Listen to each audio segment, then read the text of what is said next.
Welcome to our deep dive today. We're going to be looking into the life of Blanche Barrow. You've given us a Wikipedia article detailing her life, capture, and eventual release from prison. Yeah, this should be an interesting one. It looks like there's a lot to unpack here. It's going to be really interesting to separate fact from the fiction portrayed in the movie Bonnie and Clyde. Definitely. Well, let's just get right into it. The article talks about Blanche's early life, and, it seems like it was a really rough start for her. Oh, yeah, no kidding. Blanche, or Benny Iva Caldwell as she was born, had a difficult childhood, her parents divorcing when she was young, and looks like it was especially tough with her mother. Yeah, and to make things worse, it seems like her mother kind of forced her into a marriage when she was just 17 to a much older man. Yeah, that's right. I mean, it's just heartbreaking, to think about a young woman being pushed into that kind of situation. It really makes you think, how desperate she must have been to get out of that situation. And maybe that's why she met Buck Barrow.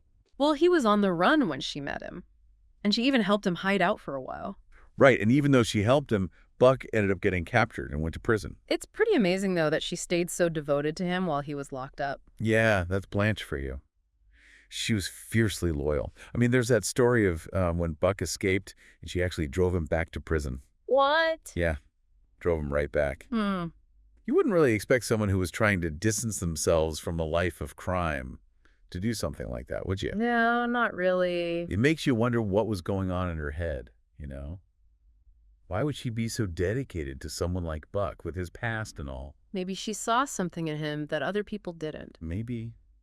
Or maybe she felt like she had to take care of him or help him somehow. Maybe she saw a good side to him or she thought he could be redeemed. That's possible. I am really curious about what she thought when Buck was pardoned and released from prison. I mean, that must have felt like a happy ending, at least for a little while.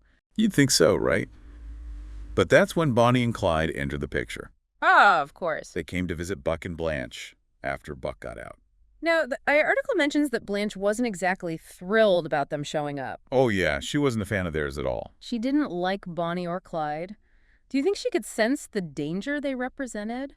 Maybe she knew they would pull Buck back into that life of crime. Wait, yeah, she had seen what happened to Buck before, so she probably knew exactly what was going to happen. It's kind of tragic, really. Yeah. But despite her feelings, they all ended up spending time together in Joplin, Missouri. It must have been this strange mix of trying to live a normal life while always looking over their shoulder, always knowing they were on the run. Yeah, well, at least they had each other, I guess. And the article mentions that they spent their days playing cards, drinking beer. Right, sounds pretty normal, right? But of course it couldn't last, especially after that incident with Clyde's Browning automatic rifle. Ah, yes.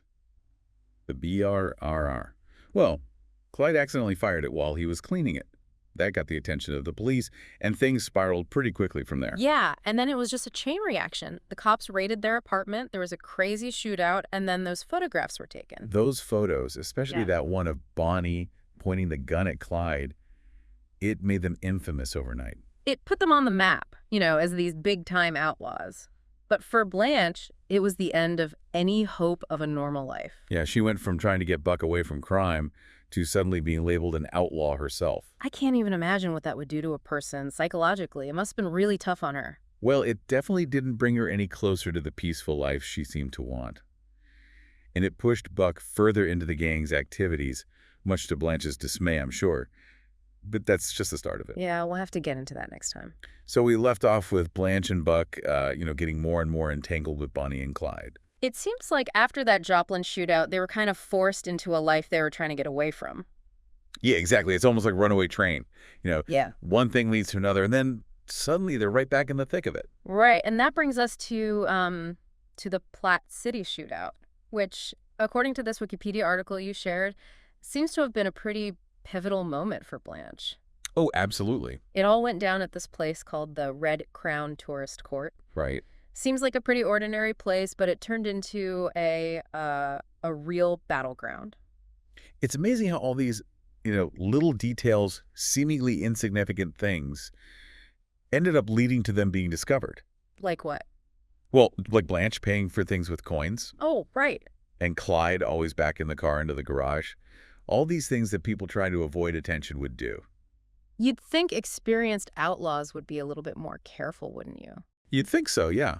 But they were young, I guess. Probably maybe a little too confident that they could outrun any trouble. And to be fair, I think they had a bit of bad luck, too. Oh, really? Yeah, because the tour spot they chose just happened to be right next to this tavern that was a popular hangout spot for, well, for the local law enforcement. Wow. Talk about being in the wrong place at the wrong time. So what happened when the police figured out they were there? Well, Sheriff Coffey put together a posse and went to the cabins. Apparently, he had no idea who he was dealing with. So what happened? Well, Coffey knocked on the door, and all hell broke loose. This is where Clyde and his BR come in, right? Yep. Clyde, always ready for a fight, just started firing. I mean, he shot Sheriff Coffey and another officer right off the bat. I bet that was terrifying. Oh, yeah. It was just pure chaos. I mean, there were bullets flying everywhere, people diving for cover, Blanche and Buck trying to get out of there. It's crazy. Yeah. The article mentions that Blanche was actually injured during all this. Yeah, she was hit by shattered glass from the posse's gunfire. Oh, whoa. Blinded her in one eye, and the other eye was damaged, too. It's just a brutal reminder that this wasn't some movie. Right. This was real life, and these were real people with real lives at stake. I bet she was scared. Oh, I can't imagine. Injured, terrified, but they managed to escape somehow. It just shows how desperate they were to get away. And Clyde must have been one hell of a driver. Yeah, I guess so. But as you said, they didn't stay free for long. They had to stop somewhere to tend to Buck's wounds, and that's what led to the final showdown. Right. The article says they ended up holed up near this abandoned amusement park in Iowa. An abandoned amusement park. Yeah. Imagine that. Mm-hmm. Such a contrast to the, to the kind of glamorous image people have of Bonnie and Clyde. But even there, Blanche was right there with Buck, taking care of him, even though his wounds were pretty bad by that point. That's pretty remarkable. Yeah. It really makes you think about, how we label these historical figures. Blanche wasn't just some hardened criminal. She was loyal. She was devoted. Right. So what happened at that amusement park? What was the final outcome? It wasn't good. They were surrounded by a posse, at least 50 men, mostly just townspeople, I think, who were scared and angry. I bet. And Buck was in no condition to fight or run. I mean, he was already badly hurt from the previous shootout. So what happened? Did they surrender? Clyde Yeah. and W.D. Jones tried to fight back, but they were outnumbered. They didn't stand a chance. And Buck was caught in the crossfire. He died from his injuries. Oh, no. What about Blanche? Blanche wouldn't leave Buck's side, even though she was hurt too. They captured her right there next to him. It must have felt like her whole world was falling apart. There's that photo in the article of Blanche right after she was captured. It's a really striking image. She said later that she thought the camera was a gun. What? Yeah, her vision was so bad from the Platte City shootout that she thought they were about to execute her right there. That's awful. So Buck was gone, and Blanche was in custody. Meanwhile, Clyde, Bonnie, and W.D. got away in all the confusion.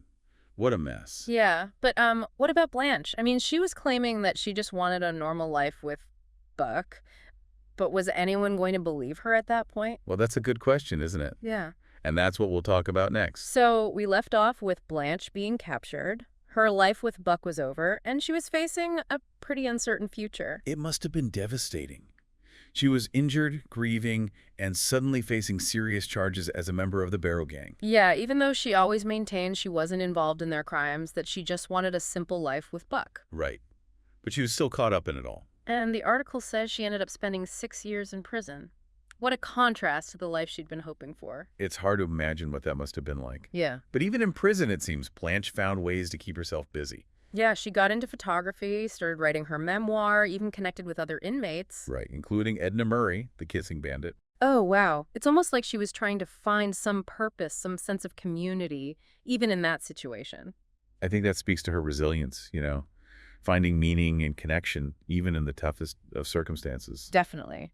And it makes you wonder how she processed everything that happened, how she made sense of it all. Well, in her memoir, she actually blames Harry S. Truman for the fact that she eventually lost sight in her injured eye.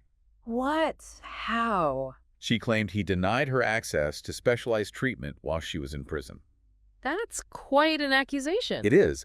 And whether it's true or not, it highlights the complexities of the prison system and the challenges faced by those who are incarcerated. Absolutely. It's a good reminder that there are always different perspectives, different sides to every story. Right. And for Blanche, that time in prison marked a turning point.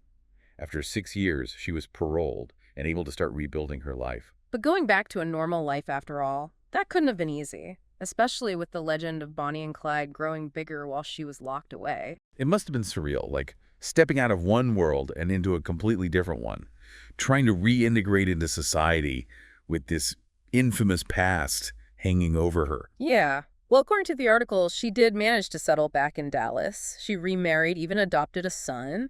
Seems like she was really determined to create that stable family life she always wanted. She was, and she did. But her past was always there, you know? She even said later in life that Bonnie and Clyde felt like characters in a book she'd read once. It's like she was trying to distance herself from it all. To reclaim her own story, in a way. And then she even got involved in shaping how that story was told to the world. You're talking about her role as a consultant on the 1967 Bonnie and Clyde film. Exactly. It's interesting to think about how she felt about that movie, how Hollywood portrayed those events. Well, she wasn't exactly thrilled with it. Yeah, she famously said, "That movie made me look like a screaming horse's ass." That's a pretty strong reaction. She really didn't like Estelle Parsons' portrayal of her, even though Parsons won an Oscar for it. It really makes you think about the power of storytelling, how the narratives we create, or that are created for us, can have such a lasting impact. Blanche's story is a powerful reminder that there's always more to it than the headlines might suggest. It encourages us to dig deeper, to look beyond the surface, and consider the individual lives that get caught up in these larger-than-life events. And in Blanche's case, I think what stands out most is her resilience. Despite all the hardships she faced, she never gave up on finding love, purpose, and a sense of normalcy. She went through so much, but she came out the other side, determined to create a new chapter for herself. Absolutely. It's a testament to the strength of the human spirit. And it's a reminder that even amidst chaos and tragedy, there's always hope for redemption and a chance for a fresh start. So we encourage you to dive into those primary sources, like Blanche's memoir. Keep exploring this fascinating story and discover the woman behind the legend, a complex, multifaceted individual who deserves to be remembered for so much more than just her connection to Bonnie and Clyde.